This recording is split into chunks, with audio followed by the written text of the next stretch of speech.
गाड़ी गिरने के बाद पानी में लड़का 1 घंटा से 2 घंटे, लगभग 1 घंटा 45 मिनट तक लड़के ने खूब अपने बचाने की गुहार लगाई है कि भाई मुझे बचा लो, किसी भी तरीके से बचा लो।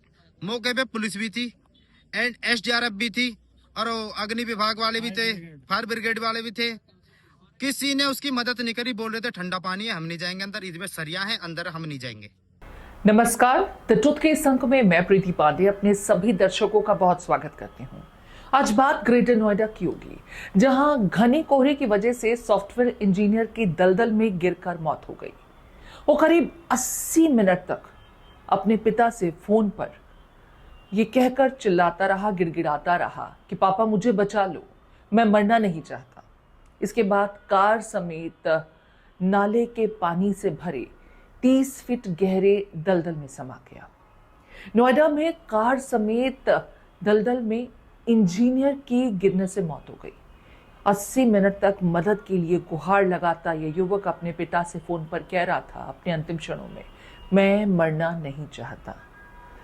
यह हादसा घने कोहरे की वजह से हुआ, लेकिन सिर्फ घना कोहरा ही इस हादसे की वजह नहीं बना, बल्कि सिस्टम का फेलियर भी, लापरवाही भी इस हादसे की वजह बनी।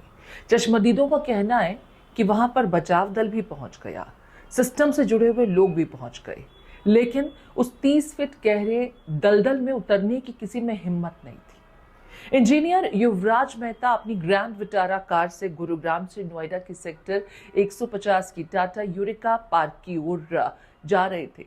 रास्ते में एटीएस लिग्रैंड के पास कार नाले की दीवार तोड़ते हुए 30 फीट गहरे पानी से भरे दलदल में गिर गई। युवराज की कार गड्ढे में गिरते ही दलदल में समाने लगी, लेकिन किसी तरह से युवराज ने खुद को बचाने की कोशिश में कार से निकल कार की छत तक पहुंचने की मशक्कत की और इसमें वो कामयाब भी हुआ। उसने अपने पिता को खुद फोन किया।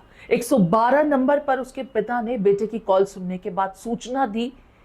पुलिस का दल बल पूरे अमले के साथ दमकल कर्मी तक छोटी बड़ी क्रेन लेकर मौके पर पहुंच गए, लेकिन किसी में इतनी हिम्मत नहीं थी कि ठंड के इस मौसम में उस पानी में उतर सकें। दलीलें ये दी गई कि नीचे सरिया हो सकता है। कोहरे की वजह से कुछ नजर नहीं आ रहा था, लोग एक दूसरे को ही नहीं देख पा रहे थे, लेकिन युवराज अपने मोबाइल की टॉर्च जलाकर लगातार खुद को बचाने के लिए मशक्कत कर रहा था।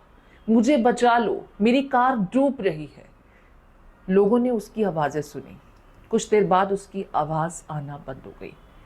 करीब 2.5 घंटे बाद उसके शव को इस दलदल से बाहर निकाला जा सका, और किस तरीके से निकाला गया ये भी जब हम आपको बताएंगे तो वाकई आप अपना माथा पीट लेंगे कि पुलिस का अमला वहां मौजूद था, दमकल कर्मी मौजूद थे, बचाव की टीम भी मौके पर मौजूद थी, लेकिन किसी में हिम्मत ही नहीं थी कि कोहरे के स्थिति में उस पानी में उतर सकें और जो डूब रहा है उसे बचाया जा सके। 1:55 के आसपास एनडीआरएफ की टीम गाजियाबाद से मौके पर पहुंच गई थी, लेकिन शव को सुबह 4:30 के बाद बाहर निकाला जा सका। वो तो एक व्यक्ति जो तमाम अमले के जुड़े हुए लोग नहीं उतर पाए थे, डिलीवरी बॉय ने वो हिम्मत दिखाई।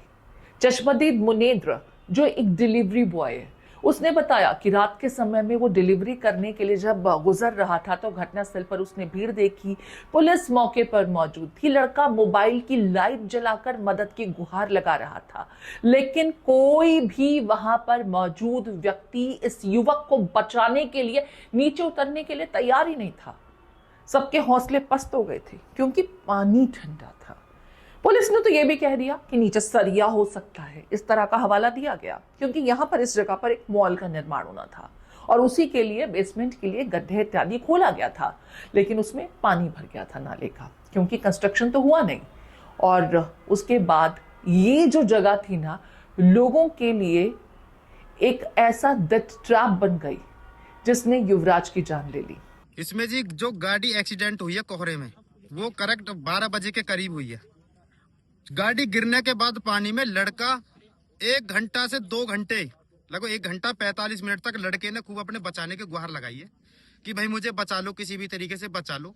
मौके पे पुलिस भी थी एंड एसडीआरएफ भी थी और अग्नि विभाग वाले भी थे, फायर ब्रिगेड वाले भी थे, किसी ने उसकी मदद नहीं करी। बोल रहे थे ठंडा पानी है, हम नहीं जाएंगे अंदर, इसमें सरिया है अंदर, हम नहीं जाएंगे।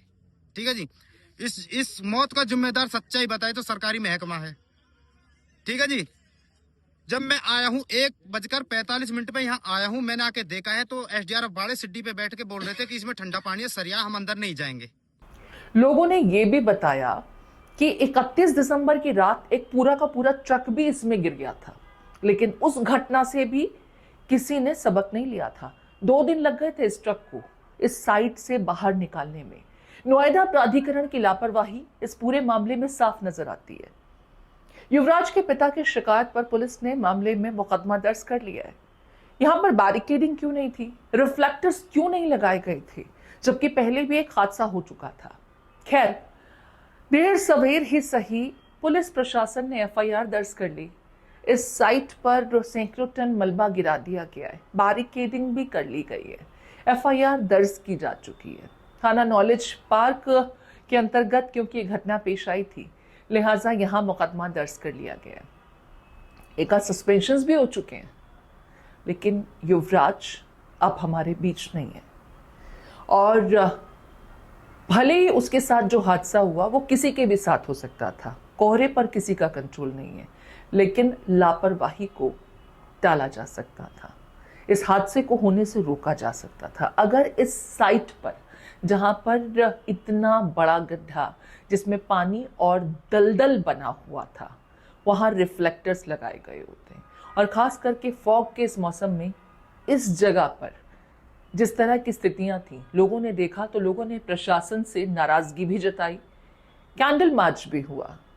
सिस्टम में बहुत कुछ बदलाव की बात की जा रही है कि घटना से सीख लेते हुए अब तब्दीलियां की जा रही हैं, सुधार किए जाएंगे, लेकिन उस मौत का क्या? युवराज के पिता ने जब इस पूरे हादसे को लेकर के मीडिया ने उनसे सवाल किया तो वो यही कह रहे थे कि उनका बेटा आखिरी क्षण तक यही कह रहा था, पापा मुझे बचा लो, मैं मरना नहीं चाहता। बिल्डर को लेकर के भी लापरवाही का मुकदमा दर्ज किया जा रहा है। कुछ समय तक कार्रवाई की बातें कही जाएंगी और फिर सब ठंडे बस्ते में दफन हो जाएगा। इस पूरी घटना को आप किस तरीके से देखते हैं?